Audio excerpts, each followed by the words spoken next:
বিদেশের বাড়িতে একটা কথা খুব বেশি প্রচলন আছে, সেটা হচ্ছে যে সবাই বলে কি বিদেশে বাঙালি বাঙালির নাকি বন্ধু হতে পারে না। কিন্তু আমার কথা হচ্ছে ভাই, বিদেশে তো সবাই সবার পরিবার ছাড়া থাকে। আমি যেমন আমার পরিবার ছাড়া একা থাকি, আর একজন বাংলা ভাই সে হচ্ছে তার পরিবার ছাড়া একা থাকে।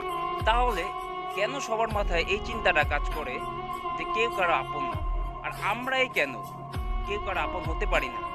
সবাই তো পরিবার ছাড়া থাকে। তাহলে সবাই সবার ক্ষতি না করে, ক্ষতি করার চেষ্টা না করে, সবাই যদি সবার উপকারে এগিয়ে আসি, তাহলে সমস্যাটা কোথায়?